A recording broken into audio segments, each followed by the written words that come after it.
Good morning and welcome to the Pro Bono Partnership of Atlanta's monthly webcast series. Today, we're excited to have Suzanne Wilcox and Nina Gupta from Nelson Mullins here to speak with us about guidelines for nonprofits employing and serving transgender individuals. My name is Surisha Ganta. I'm Counsel and Education Director at the PBPA. And today we'll be talking about whether you have employees or clients who identify as transgender. Our speakers will share both legal guidelines and best practices for your nonprofit. Nina and Suzanne both focus on education law, but they have a great experience and background working in disability and discrimination law and working with nonprofits as phenomenal PBPA volunteers. But before Suzanne and Nina talk about today's topic, I want to take a moment to tell you a little bit about PBPA. Next slide, please. The mission of Pro Bono Partnership of Atlanta is to connect nonprofits with free business legal services. We do this by working with attorneys at the leading law firms and organizations in the Atlanta area who provide services related to business transactions. Our clients, next slide, please, are all 501c3 organizations that are mostly headquartered in Atlanta and otherwise serve Atlanta or the general metro area. Our clients serve low-income and disadvantaged individuals and are otherwise unable to afford legal services. If you're interested in getting more information about PBPA services or to apply to be a client, please go to our website and fill out a request for legal assistance. The next slide, please. Also on our website, you'll find a wealth of resources that are available for free to any organization interested in learning more about our articles, webcasts, workshops, and podcasts. Normally we have in-person workshops, and hopefully in a few more months, we'll be able to start offering those as well to Georgia nonprofits. And now before Nina and Suzanne start to talk to us about today's topic, I just need to provide a quick disclaimer because we are lawyers. Just keep in mind that today's information is general guidelines. It is not specific legal information for your organization. If you have specific questions, please reach out to an attorney to talk about your situation. And today's content is copyrighted. And now, Suzanne, Nina, thank you so much for joining us today. Thank you so much. We're so happy to be here, and we can't say enough about the wonderful work that Pro Bono Partnership does, and we're just thrilled to be a part of it. And if I may toot our horn, but I'm actually tooting their horn, the services you get with them are top-notch. You're getting attorneys from some of the biggest and best law firms in the area, sometimes in the world. So it's a great opportunity, and I encourage you to apply if you think you're eligible. Just to let you know, I'm Suzanne. Obviously, Nina is my partner. She is also here today. Nina and I are both education lawyers, and because of that, we are both in working educational environments today. Nina is in a middle school. I am in a real life working middle school with kids are attending. We already had a fire drill this morning. So I'm gonna keep myself on mute so you don't hear the morning announcements and the bell changes unless I'm speaking. Which, if you haven't been in a school in a while, it is very loud, and also bell changes are just very loud, like tones that you hear. So if you hear anything like that, that's because she's in a school. I am actually in a central office of a school system, and that should be a little more peaceful, but we'll see. So just bear with us if there's any interruptions. It's just because of the environments we're in.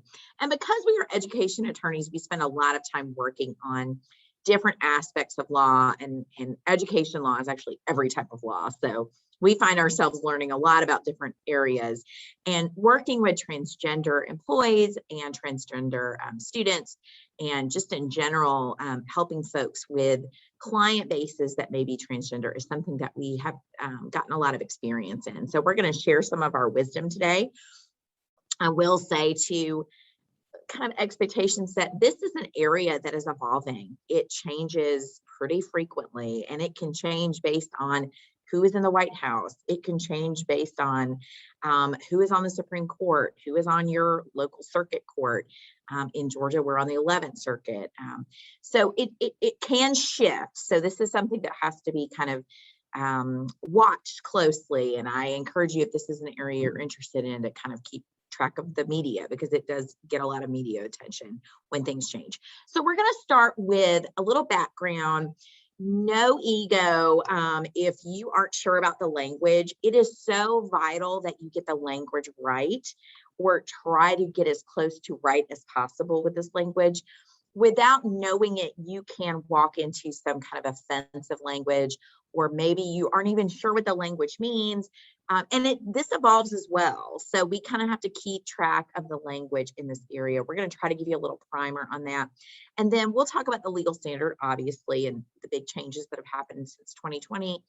And then just some practitioner practical tips. We try to be, we are nerds, we do enjoy the law, but we're trying to be as practical for you as possible and give you some things you can really sink your teeth into. So we'll get started with those things. The vocabulary here is important, and we're going to go through several terms. And if you know this, I understand, it's okay. You may want to, just check yourself here real quick as we talk about this.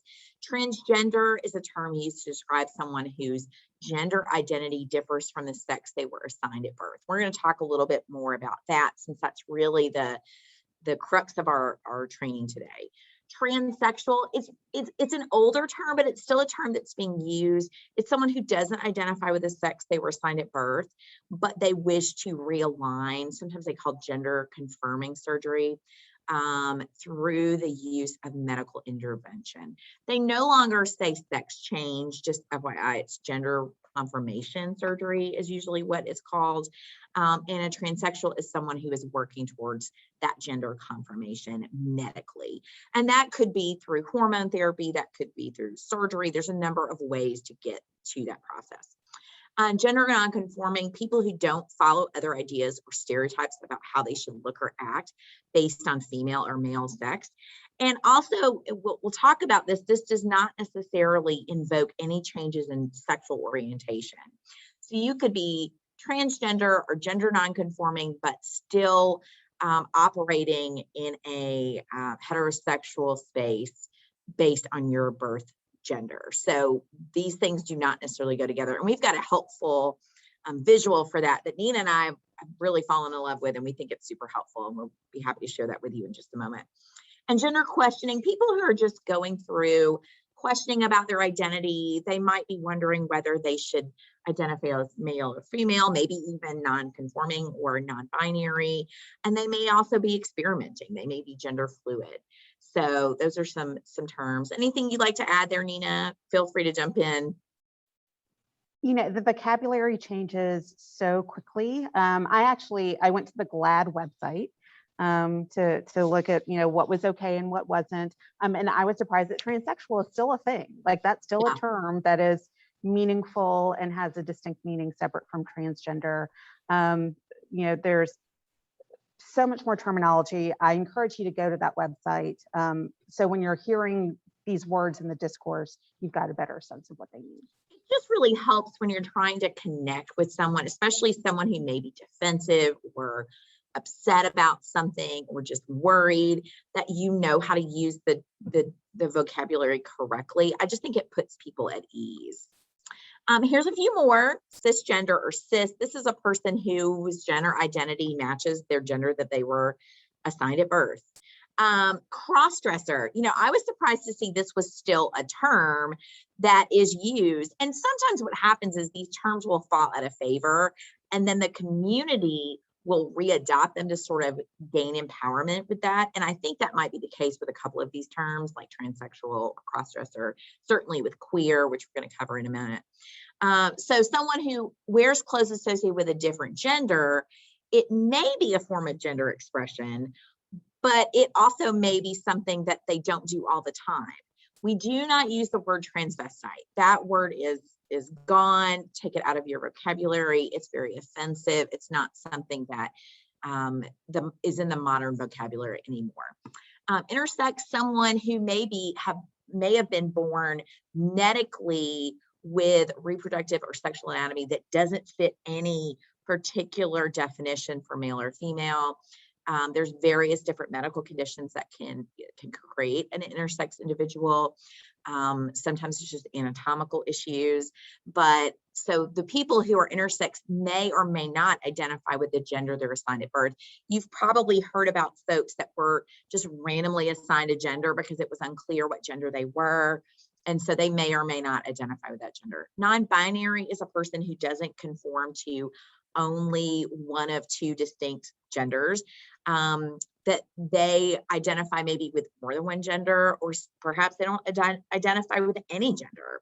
And gender is seen more of a spectrum, and so they may not fall into a category that is clearly defined if they're non-binary. And queer is a term that really was used pejoratively.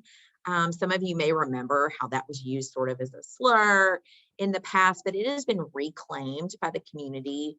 And it's really anyone who's not heterosexual, not cisgender, and it's actually gaining in popularity. And I learned a lot when I didn't know it was being used increasingly to describe identities that don't go with a normative belief. So it could be used very broadly. And some of these terms are used kind of broadly or as umbrella terms. And I think queer is one of those terms. Okay. So this is the one that we really want you to nail. If you don't get any of the other terms, or maybe you need to review them, that's perfectly fine. Here, for today's purposes, let's try to get this hammered down as best as possible. A transgender female or transgender woman lives as a woman today, but was thought to be a male when she was born. So when we say transgender female, that is a person who is living as a female, but was assigned a male gender at birth. And then a transgender male or a transgender man lives as a man today, but was thought to be female when he was born, right? So this is a person who is living currently as a man. So just make sure you work on those. I think for your purposes, dealing with transgender populations, this is going to be one of the most important vocabulary pieces that you can come across. This is our very favorite visual. So I discovered this a while back. I think Nina discovered it around the same time I did. We like to use this every chance we get. First of all, it's adorable. Second of all, it's so helpful to explain, even to children, I feel like, what this identity kind of means. It is on a website. It's called The Genderbread Person. And actually, if you Google it, they update this frequently because the topic updates frequently. This is 4.0, Genderbread 4.0. And it explains that your gender identity lives in your brain. Your attraction is more of something that is your heart. Your expression is your outside body. And then, of course, your anatomical features will determine, potentially your sex. So, and it gives you this spectrum from, your gender expression could be very feminine, it could be very masculine, it could be somewhere in the middle. And it's really, really helpful when you're trying to decide. And all of these things are separate. They don't go together. So your gender expression and your gender identity, well, those two may go together more, but your attraction and your gender expression won't necessarily go together. So it's really fascinating to see how these things operate in concert. And if you need a reminder or refresher, it is a great website to visit. So, and it also has a lot of terms and explanations and resources too that you can access. So, just a big plug for that visual. All right, let's get into the nerd stuff. This is where the rubber hits the road as far as the legal aspects are concerned. As you know, we have a president that took office recently, and he has made a lot of executive orders that are turning on their ear some of the things that the Trump administration put into effect. And in January, President Biden issued another executive order on preventing and combating discrimination based on gender identity or sexual orientation. As the title suggests, it asserts that all persons should receive equal treatment under the law without regard to their gender identity or sexual orientation. While the executive order doesn't specifically rescind any specific order action, it was essentially a broad mandate, and it tasked all the federal agencies to review their existing programs and policies and ask them within a certain period of time. And actually, I think we're coming up or have passed that period of time. I think it was 100 days to start working on or report back on their policies, their enforcement priorities, their rules implementing things like Title IX and other laws. So basically, asking like the EEOC, the Department of Education, all of these different federal agencies to look at what they're doing and make sure that they're operating in line with this executive order. And if they're not, start to work on making changes in those areas. That is a huge change. That is very different than the previous administration. And so let's talk a little bit more about that. This executive order is basing its assertions that Title VII of the Civil Rights Act of 1964 and the Supreme Court's recent case of Bostock, we're going to talk about that, held that Title VII's prohibition against sex discrimination includes a prohibition against discrimination based on sexual orientation. So you may be thinking, well, it says sex discrimination. It makes sense that that's sexual orientation and gender identity. Not so fast. That has been a hotly debated legal principle for decades. And I still see some skirmishes on the horizon in that area. I think we've got several skirmishes to come. But Nina and I would agree that Bostock seems to be framing that issue. And we believe we know which way this is going. And we're going to give you our theory on that in a little bit. The executive order also asserts that Bostock's reasoning applies to not just Title VII, talking about sex, but to other laws. So if you look in federal laws like Title IX, other federal laws about rights and liberties, they will oftentimes prohibit sex discrimination. And the big issue for years and years and years and years has been, what does sex mean? Well, you saw our genderbread person. You see how complicated that can be. And this has been hotly debated. But the executive order takes the position that Bostock really signals that that means anytime sex discrimination is used, that's going to mean sexual orientation and gender identity. So let's get into it a little further. And Nina, if you want to jump in, sorry, I'm just steamrolling. No, I think the Bostock decision is really, really interesting. And just for some background, the Bostock decision partially originated right here in the Metro Atlanta area. It is Bostock versus Clayton County. That is Clayton County, Georgia. But there were two other defendants. One was a skydiving instructor who alleged he was fired for being gay. And the other defendant was a funeral home employee who alleged that she was, transgender man, he was fired for being transgender. Just a little, just to remember that there really are people behind all of these decisions. Yeah. Two of these plaintiffs are deceased and were deceased by the time the Supreme Court rendered their decision. The plaintiff in the funeral home decision died before the Supreme Court handed down the decision. So did the defendant, the skydiving instructor, who was tragically killed during a skydiving accident. And then Mr. Bostock, of course, remains here in the metro area in Clayton County and continues to pursue his litigation against Clayton County. And so what happened, the Supreme Court consolidated these cases into one case called Bostock v. Clayton County, but it actually takes into all of these bullets that you see here are included in that case. And you see, it's interesting, it's all walks of life, all industries seem to struggle with this concept. So it's not just government folks, and you don't have to work for a government agency for this to come and be a problem for you as an employer. So it's something you really need to think about no matter what industry you're working in. Let's see if I can go backwards. Here we go. So getting that great perspective, I always think it helps to have the human touch on these cases. These are actual people, but they do take many, many years for these cases to work their way through the Supreme Court. And COVID really didn't help with that. Things got backed up, and it's taken a long time for these cases to turn.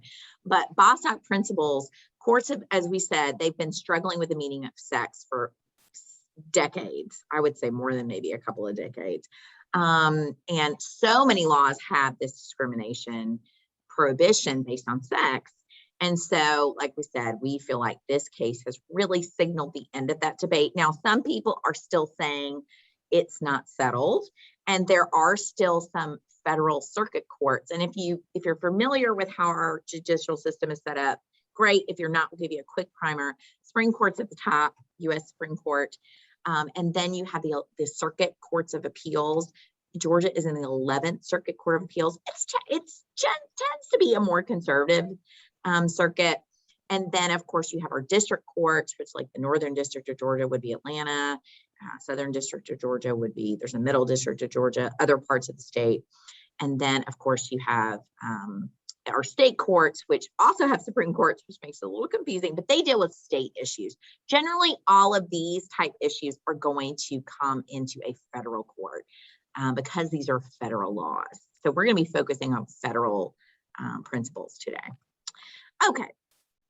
So in Bostock, Supreme Court, as we've said, talked about whether or not Title VII's ban on discrimination because of sex covered sexual orientation and gender identity.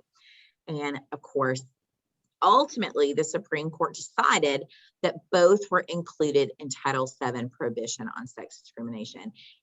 That decision was so interesting for many reasons, not the least of which was the court actually used the preferred pronouns of the plaintiffs.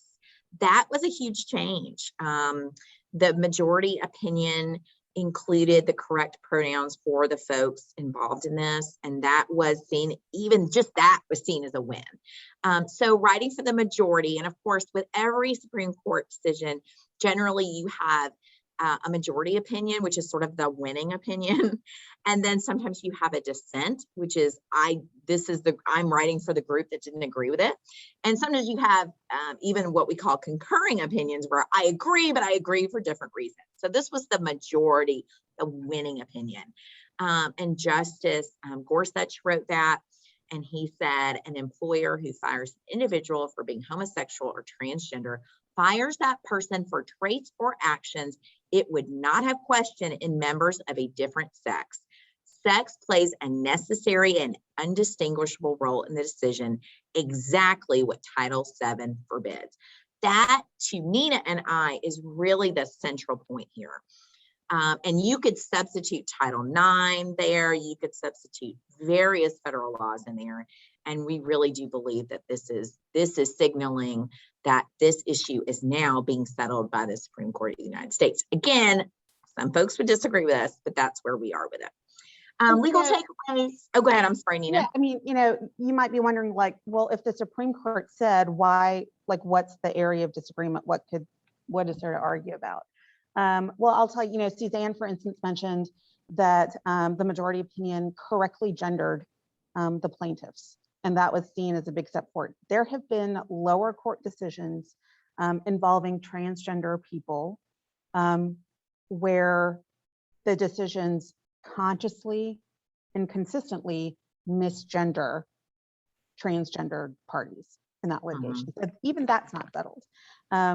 But there is this school of thought also that this Bostock decision dealt with firing employees based on their sexual orientation or their gender identity. And there is a school of thought that because it only dealt with firing, that's all this decision is good for. So maybe you can't fire someone for their sexual orientation, but you can restrict them to certain job duties if you feel like you've got a good reason that in your belief that gay people shouldn't be around certain, maybe public facing or gender non-conforming people or transgender people shouldn't be in public facing positions in an organization. Dress codes and appearance standards, those are often gendered. And there is a school of thought that Bostock has nothing to say about that because all it dealt with was a firing decision. So there is still litigation on the horizon about this. Mhm. And I really focus, I went back a slide because I really focus on sex plays a necessary and indistinguishable role in the decision, exactly what Title VII forbids.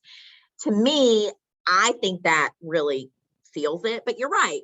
As Nina said, there are folks that want to, what we call, distinguish this case from other cases, and only kind of keep it to a narrow holding of exactly what was found in this case.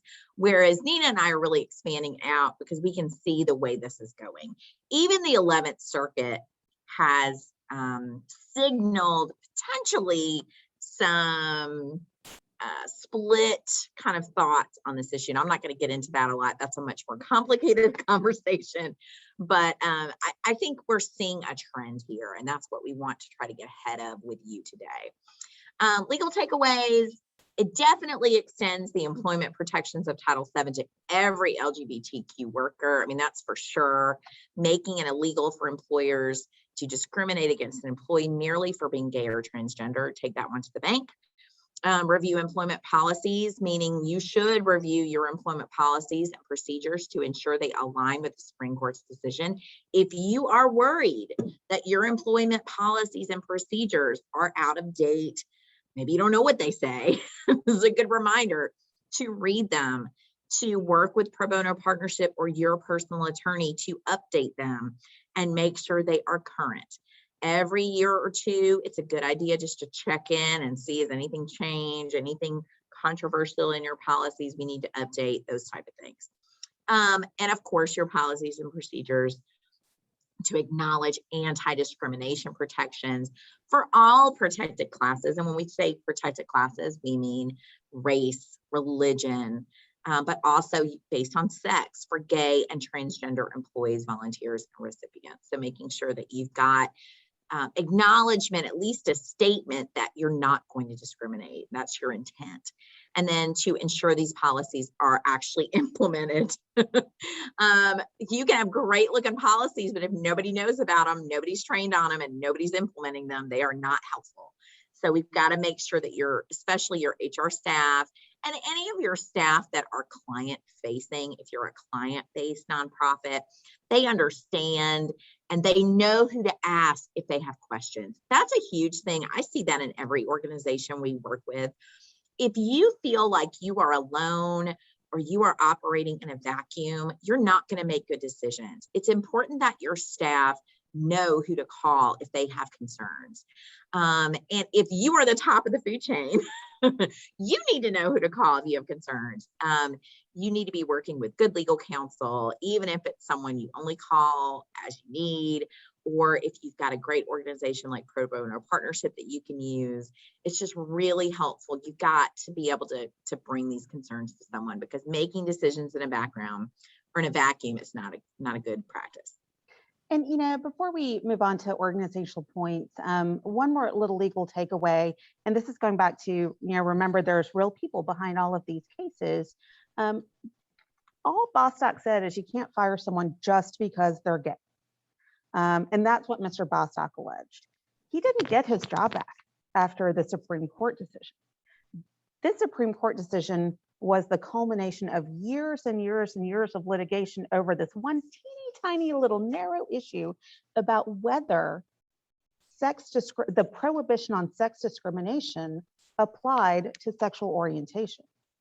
Clayton County alleged that they fired him for poor conduct, poor performance. He alleged they fired him because he's gay. And then Clayton County said, well, even if we did fire you because you're gay, that's not against the law. That's the only question that got answered. So right now, Mr. Bostock and Clayton County remain in litigation about whether he was fired for being gay or whether he was fired for poor performance. So however many years it took to get to the Supreme Court on that one teeny tiny little narrow issue that changes the legal landscape in really profound ways doesn't really get Mr. Bostock the relief that he was looking for. Right. And that's what's interesting about these cases. That's why oftentimes you'll see organizations like the ACLU, different organizations, advocacy organizations take up these cases because it would be prohibitively expensive for most common folk to take these cases to Supreme Court. It is years of work. So that's a great point. It continues on.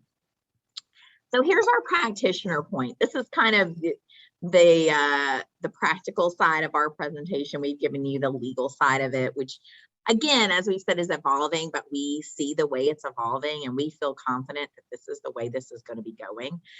So here's our advice based on that. Names and pronouns. This one is pretty easy. I don't think this one gives a whole lot of people any problems. I think this is just common courtesy, frankly. Using names and pronouns consistent with a person's gender identity, regardless of their legal documentation. It's basically like using preferred name. You know, my name is Suzanne. When I was growing up, my friends called me Susie. That was not controversial. This really doesn't need to be either. So finding out someone's preferred pronouns and names and using those, it's really just, again, it's a very Southern thing to do if you're Southern. So just being polite. Legal name change, of course. We know that their legal name is on all official records. So if, for instance, you're doing payroll and a person goes by a different name, you know, you're going to make sure their legal name is on their payroll documents and on their Social Security documents and on their tax documents until they get their legal name changed. Now, what constitutes a legal name change is oddly complicated. It could be a court order, and that is the easiest one, I think. That usually is a good cover all for everything. But sometimes it gets changed on a birth certificate. Sometimes it gets changed on a passport. Sometimes it gets changed on a license. And it's our clients have a lot of questions about what is enough. And I think it depends on what you're doing with that information and what the circumstances are of the change. I do think court orders are the easiest thing, but even then you may want someone to look at it. That is a good question to ask your attorney or the Pro Bono Partnership of Atlanta, whether or not it's sufficient for you to make a change on documentation. And let's spend a minute on what an official record is, because this is a real question I got from a real client. A client had a transgender employee that they just hired, and the person's legal name, and I'm making this up, the person's legal name was David because the person was assigned male at birth. Person was a transgender woman, and her preferred name was, let's say, Lisa. Okay, so you know, David goes on her payroll record. David went on her, you know, all those official documents. But then the question came up about her ID, because the employer's convention was to have the full legal first and last name on the person's ID along with their picture. But of course, putting David on the ID would have revealed essentially that person's status as a transgender woman. So what we talked about was, well, that's not really an official record. That's not really a legally significant record. Can you just put her first initial or her preferred first name on her ID, and you still have her picture? So you're solving the security function, because she'll be on premises and you'll know who she is and she has authorization, and that's how we work that out. So, you know, when you get those kinds of requests for what you might think of as an official record, but might not really have legal significance, that's a good time to look at your policies and also reach out to your counsel if you need some assistance. Yep. That's a really interesting case study. And also most IDs will have those strips on the back, right? And that's where the real electronic data goes. But of course, that's private. So it's okay if that strip has to be linked to a name that potentially does not match with their preferred name. But as long as you're not violating their privacy and you're trying to be as sensitive as possible to that, I think that's a great solution. Yeah, there's all manner of little things that can come up. And we do have a question in the chat, very timely. Please address how a minor child can legally change their gender, i.e. change gender of record on school records, birth certificate, etc. So it turns out there is a process for minor children to seek a gender change on official records. You go through the court process. They've got to have their parent or a guardian sort of going on their behalf to make that happen, but that there is a process for that, a legal process.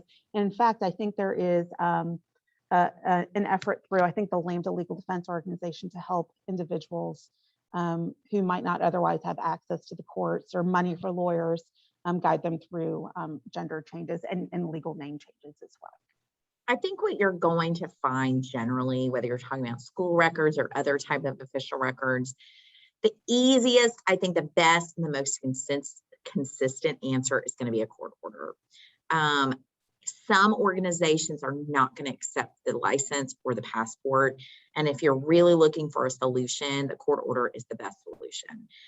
I've yet to come across an organization that would not accept that. So to me, that would be my recommendation for anyone looking at this if you're looking for a one-stop shop for getting it changed. There's a lot of question about whether or not licenses and passports would be accepted. So I wouldn't, if that's what you're worried about, then court order tends to be the best way to do it. Okay, conversations. This is something seems so simple, but I have found that it solves so many problems for our clients. If you're not sure what's going on with someone, if you're not sure what they prefer, if you're not sure what they need to be comfortable in the environment that you're working in, whether that's an employee, whether that's a person you're serving, let's have a conversation. And in a sensitive, obviously, you want to get the right people having these conversations, right? People who are knowledgeable or at least open-minded about the issue, that are good with people. And you know who those people are in your organizations. Having those sensitive conversations privately and just saying, talk to me, what's going on? What can we do for you? What do you need from us? What are your preferences here? What are you worried about? And making sure that person knows, just like you need a place to go with your questions, they need to know who is their contact for concerns, questions.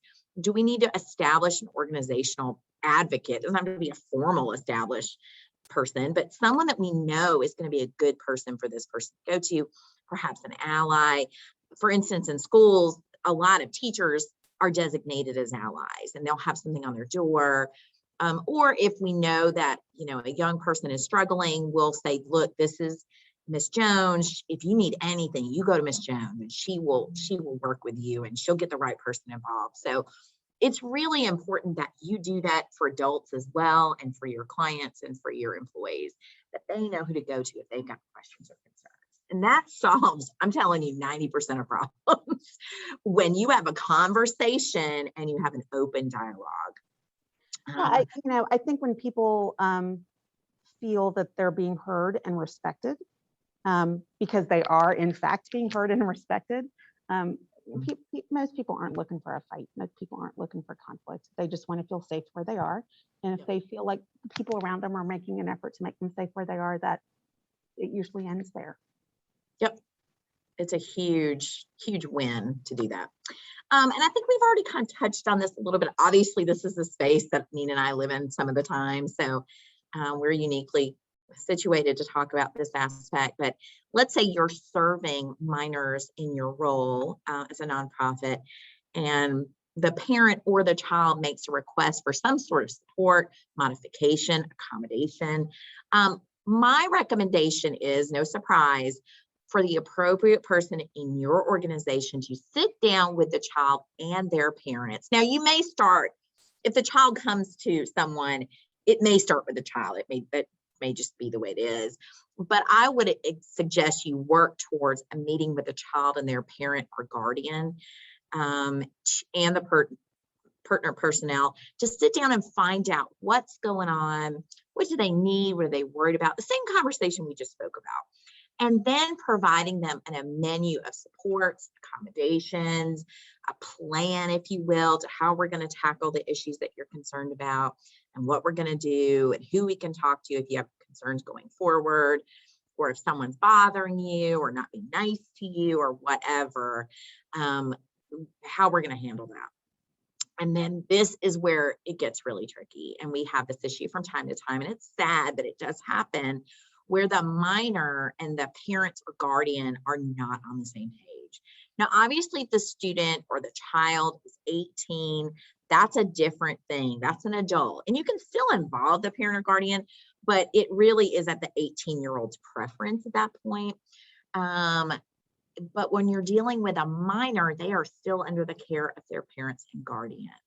So if they are split, the child wants one thing, the parents or guardians say, no, we're not doing that.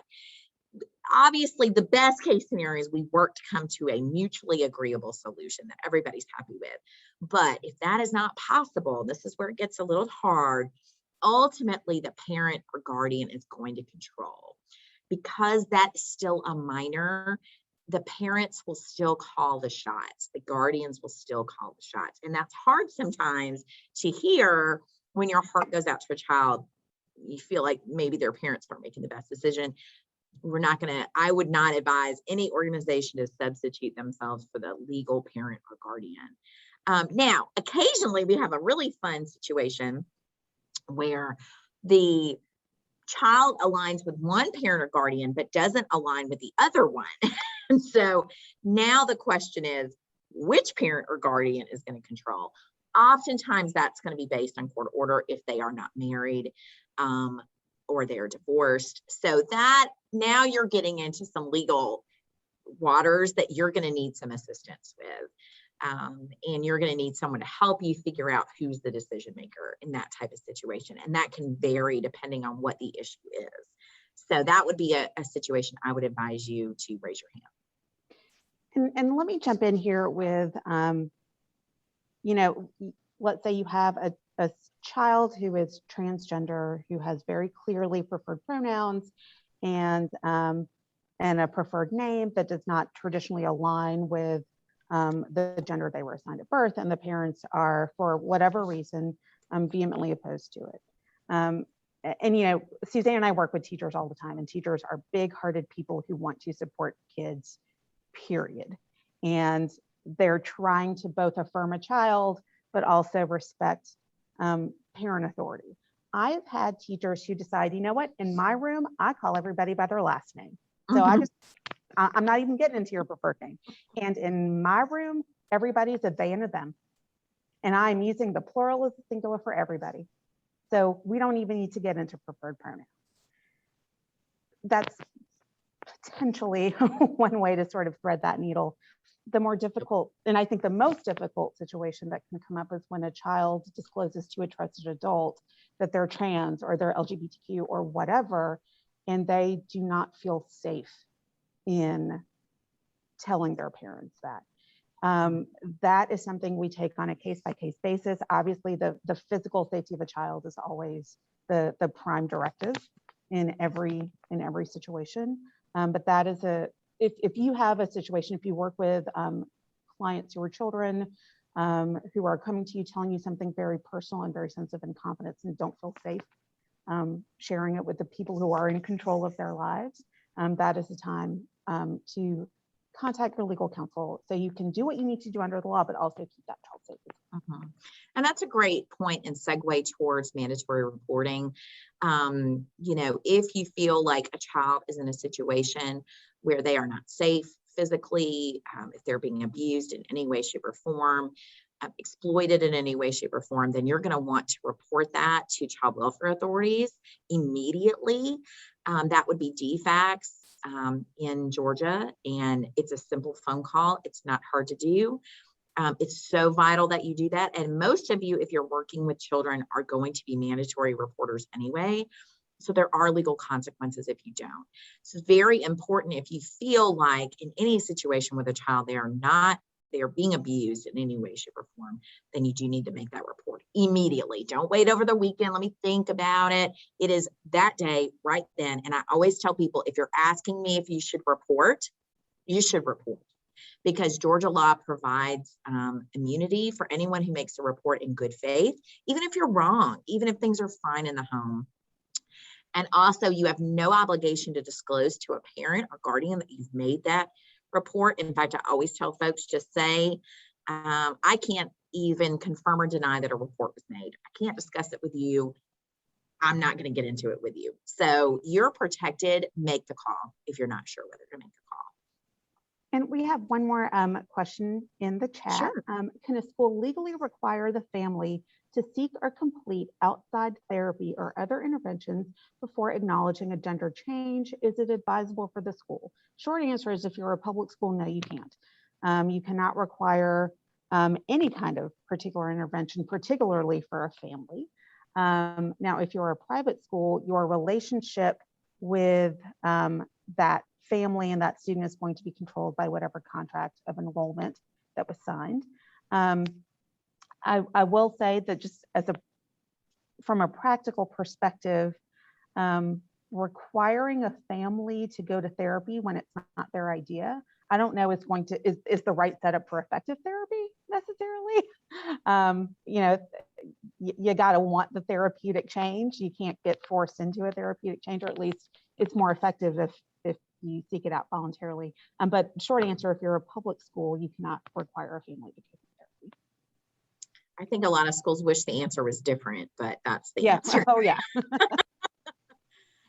Suzanne and Nina, I have a question that came up in pre-registration that I wanted to ask, because I'm not able to type it into the questions here. We had discussed this briefly before, but can you share some suggestions on what requirements, medical or otherwise, can or should a youth, meaning like middle and high school age, sports league or nonprofit that is a sports league, enforce for an athlete who is going to switch genders? That's a great question. I will say public schools are all, if you're thinking about high school sports or public school sports, I'll start there. That is going to be a case-by-case basis. Every school system handles it a little bit differently. I would say, it really just varies. Georgia High School Association, to the extent that you're working in any way, shape, or form in conjunction with Georgia High School Association, which is our main kind of governing association in Georgia, sort of the NCAA of Georgia sports, it has taken a whatever you want to do kind of position. It is open. It does not mandate one way or another. It's been very neutral. So you have some discretion in that. If you're a private sports organization, you likewise would have that discretion depending on your organizational rules, and also your, I guess if you have a controlling organization that you're a part of, or a member organization that you're part of, then you would be part of those rules. I would say the athletic area is still evolving, and Nina, feel free to disagree with me. I don't know that we're 100% there yet. I think for the things we're talking about today, we feel fairly certain of where things are heading, but sports remains kind of a question mark. There's still a lot of debate in sports arenas, depending on what side of the fence you're on, whether what's appropriate, how it should be handled. So that is more discretionary. And I would say if you're a sports league and you're grappling with that issue, I would recommend that you consider consulting with legal counsel to see. But I do think it is more of an open field, and I think you do have more choices if you're one of those sports leagues. Nina, do you have any other thoughts on that? Yeah, I think that's exactly right. And where I see at least, K-12 schools going is like, if you identify as either you play in alignment with your gender identity or you play in alignment with your biological sex. And if you tell us that you're a girl, okay, you're a girl for sports purposes, for every other sports purposes. And if you tell us you're a boy for sports purposes and every other purpose. We're certainly not at that very elite athletic level, like, with the Olympics that, we all saw lots of, I think, news coverage about transgender athletes playing in the Olympics and having to go through hormonal testing and all kinds of, that very invasive medical testing. I don't see K-12 sports going in that direction anytime soon. Because even at the Olympic level, it is fraught with controversy and debate, not to mention being incredibly invasive and incredibly expensive, quite frankly, and sort of beyond the expertise of K-12 athletic directors. But I think Suzanne said it right when she said it's kind of an open field out there. To Excuse the pun. sports metaphor. Right. It is. And Nina loves sports, so she's all over that. That was sarcasm. I'm not sure what sport is being played right now. I think it's football. I can't swear to it. Yeah, so that's a running joke in our office. Organizational points, just that was a great question. I think this all leads us to this topic, organizational points of privacy. Privacy needs to be one of your most carefully guarded issues in this type of situation. We need to be very mindful. And you may be in an organization, especially if you're HIPAA compliant, where you have no choice, or FERPA compliant, where you have no choice but to be careful of privacy. But even if you're in a private organization, I cannot stress enough how important this is. Nothing will destroy a trust of a client or an employee quicker than disclosing something that you shouldn't have. A person's transgender status should only be shared with staff members who need to know, i.e. people who are serving them. This is not something that you need to share with other individuals unless disclosure is allowed by law. So for instance, you're under no obligation to tell other employees or other kids or their parents. In fact, we would specifically advise against that. Transgender status, if you know anybody in your life, your loved ones that's gone through this process of transitioning, or their sexual orientation status, it is incredibly traumatic and personal, and should be a closely guarded sort of secret. I don't want to call it a secret, but a closely guarded piece of information. It's their story to tell that should be told under their terms. That's exactly right. Nina has a much better way with words than I do in these type of situations. But yes, that's exactly right. It is sacrosanct. So we want to make sure that we are just treating it with the utmost respect and sensitivity. It also can lead you to a bunch of legal issues. So don't do that, depending on what area you work in and what the laws are surrounding your particular industry. But the best case is just don't do it. Organizational points, restrooms. I think we're getting to a point as a society where this seems to be sort of a non-issue, but 5-10 years ago, it was a big issue, but I think we're getting closer to this not being a conversation as much anymore. But individuals, our recommendation is that they should be permitted to use the restroom aligned with their consistent gender identity. And consider designating some gender neutral restrooms for individuals who are gender fluid or non-binary. As we learned in our vocabulary lesson, sometimes people do not conform with a particular gender. So it isn't a bad plan to have some gender neutral bathrooms. And I will say what I'm seeing in newly built establishments is all gender neutral bathrooms, because it's just easier, frankly. So if you're in a building, if you've got a building that you're potentially renovating or building, I would really give some thought to having some private gender neutral restrooms. I think it makes a lot of sense with just a lot of different reasons, especially if you have children. I will say we find in school districts, this is a large scale experiment that we have with school districts, most of the behavioral issues happen in the bathroom when they're in the bathroom as a group. So it's not a bad idea to have some of these private bathroom areas for folks. I think it makes people feel a lot better, and it just adds to that sense of privacy. But if you can't, our recommendation is allow people to use with their gender identity. And privacy, again, this is not something you need to alert parents, other students, other employees to, but we would consider making, as we kind of alluded to, but if you're thinking about locker rooms and things like that, making accommodations for privacy, curtains, partitions, that sort of thing.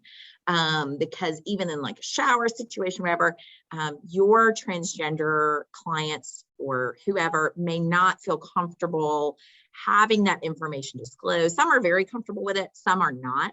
And so just giving people privacy as best as possible is always a good practice. And honestly, wouldn't we all enjoy a little more privacy, in these kinds of situations? Maybe close up those big gaps in the restroom. Yeah, go European, so it's like a full-on door, and yeah. We're promoting better bathroom design in this presentation as well. Organizational points, housing. Sometimes you may have like overnight camps, or perhaps you have dorms or something like that, or perhaps you provide housing for people that are in bad situations or in crisis. So we would suggest individuals being permitted to use housing aligned with their consistent gender identity. Consider designating some housing for folks who prefer gender neutral or who are fluid or non-binary. And one very important point here, it should not be an additional cost. It's important that people not be penalized for their sexual orientation or their sexual expression or their gender identity. So it's important that that be truly, a gratuity for that person or something that can be offered to them as an accommodation. Again, this is not a matter you need to discuss with other students, children, or parents, or employees. You just need to know about this person's needs and work with them. But again, you want to make sure they have someone that they can go to with concerns. And again, I say, consider some physical accommodations that promote privacy, whether those are partitions, curtains. Obviously, you have to think of safety and what's appropriate for the setting and the age and all that good stuff.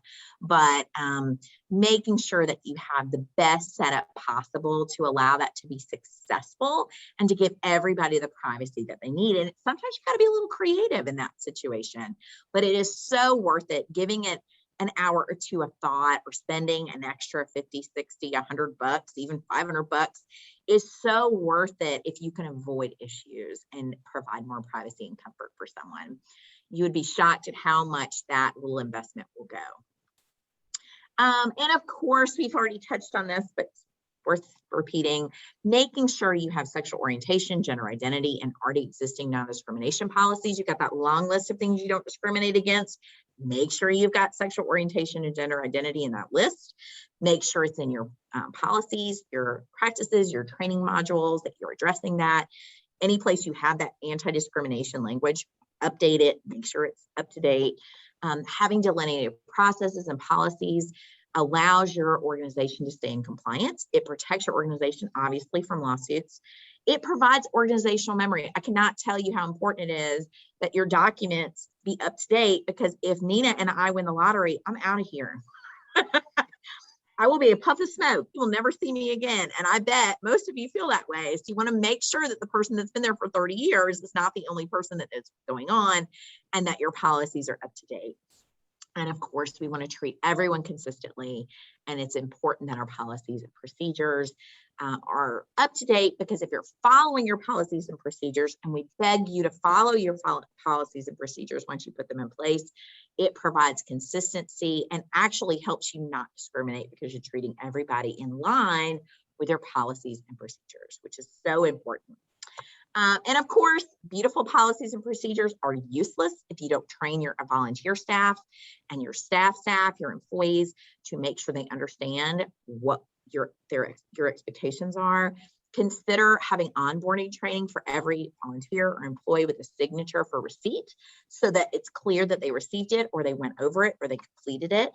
And you can't rest on your laurels. Make sure you're doing this, we would say, about once a year. With a signature for participation. It's a good idea. It doesn't have to be a burden. You can develop virtual training. You can develop maybe like a reminder sheet, even anything that helps remind people and shows that you're doing your best to not discriminate and keep this information in front of folks is really important. And it's super helpful legally if you have anyone make a challenge against you. Well, that is the end. We got oh my gosh, it's 10:59. We have 1 minute left. Oh, good. I'm proud of us. And if there are any other questions that you have put in the chat, I'm just looking now. I think Nina was sort of. Yeah, I don't think I see any. I don't see any additional questions. Mm-mm. It has been our pleasure. We're so appreciative again for what Pro Bono Partnership of Atlanta does. If you have questions, those should be directed to your legal counsel or to Pro Bono Partnership of Atlanta. We are very happy to talk to people, but the right person to reach out to is the Pro Bono Partnership of Atlanta, and they'll direct you in the correct way. And we just really appreciate all your hard work. Thank you for what you're doing for our world with your nonprofits. We just appreciate y'all help so many people with what you do. And we're just so grateful that you're out there doing your hard work. Suzanne, Nina, thank you so much for being here today and sharing your expertise, not just the legal background, but all of the practical implementation tips too. And to our nonprofits who joined us today, thank you. If you want to see the slides, they'll be on our website along with this recording in a couple days. Thanks, everyone.